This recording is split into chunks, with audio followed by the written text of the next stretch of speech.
किया। फिर वो सजदे में गिर पड़ा, रोते हुए बोला, ए रहम करने वाले, रहमत के समुद्र, तेरी कुदरत की कोई हद नहीं, तेरी रहमत की कोई इंतहा नहीं। मैं तेरा हकीर बंदा हूं, तू रहमत के समुद्र है। इस हकीर बंदे की दुआ कबूल कर दे, मेरी इज्जत और मकाम बचा दे। दुनिया में मेरा वकार बरकरार रख, आखिरत में मैं तुझसे कुछ नहीं मांगता। अगर चाहे तो मुझे दोज़ख की आग में सजा देना, फिर भी दुनिया में मेरा वकार बचा दे। ऐ मेहरबान, नील दरिया में पानी नहीं है। एक तरफ तो मिस्र के लोग मौत के दहाने पर पहुंच रहे हैं, बेगुनाह बच्चे, औरतें, बूढ़े सब मौत के गिलास में जा रहे हैं। ऐ रहम करने वाले, कम से कम उनके बारे में सोचकर मेरी दुआ कबूल फरमा दे। तेरी रहमत की कोई इंतहा नहीं। दूसरी तरफ तेरे इस हकीर बंदे की इज्जत मिटकर राख हो जाएगी। लोग मुझे बदनाम करेंगे, मुल्क के सामने मैं मजाक बन जाऊंगा।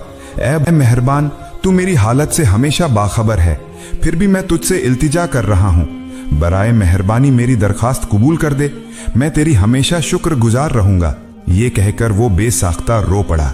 उसी वक्त कहीं से गुफा के बाहर से एक बुजुर्ग ने जोर से आवाज दी, जांपना जरा बाहर आओ।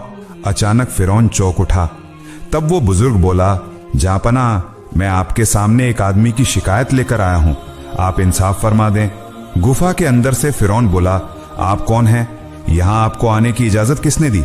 ये तो इंसाफ का मकाम नहीं है। आप कल शाही अदालत में आइए, मैं आपको इंसाफ सुना दूंगा। फिर बुजुर्ग ने कहा, लेकिन मैं फैसला सुनाए बगैर नहीं जाऊंगा। जरूरत हुई तो मैं आपको बाहर निकलने भी नहीं दूंगा। ये सुनकर फिरौन सख्त गुस्से में आ गया, मगर वो उस वक्त मुश्किल में था तो कुछ न कह सका। गुफा से बाहर निकलने का ही वक्त था कि फौजियों की चीखो खुशी सुनाई दी। ये सुनकर वो हैरान गुफा से बाहर आया। जब उसने नील की तरफ देखा तो देखा कि सारा नील दरिया पानी से भर गया है। ये मंजर देखकर वो बेहद खुश हुआ। बेपरवाह होकर उसने बुजुर्ग से कहा, अच्छा अब बताइए आपकी शिकायत क्या है? फिर वो बुजुर्ग बोला, फर्ज करें एक गुलाम बिल्कुल नाफरमान है, वो अपने मालिक की बात नहीं सुनता, हालांकि उसका मालिक उसके साथ अच्छा सुलूक करता है, उसे खाना और लिबास देता है, फिर भी वो गुलाम कभी शुक्रगुजार नहीं होता। तो ऐसे गुलाम के साथ कैसा सुलूक होना चाहिए? फिर बुजुर्ग ने कहा, क्या तुम ये बात कागज पर लिखकर दे सकोगे? फिरौन बोला, बिल्कुल, क्यों नहीं। उस गुलाम को पानी में डूब कर मारना चाहिए। उसके बाद उसने ये बात कागज पर लिखकर बुजुर्ग के हाथ में दे दी और बुजुर्ग वहां से रुखसत हो गया। वो बुजुर्ग दरअसल अल्लाह का फरिश्ता था। फिर फिरौन अपनी फौजियों समेत वापस शाही दरबार की तरफ लौट आया। ये खबर फैलने में देर न लगी। मिस्र के हर कोशे में सरगोशी शुरू हो गई।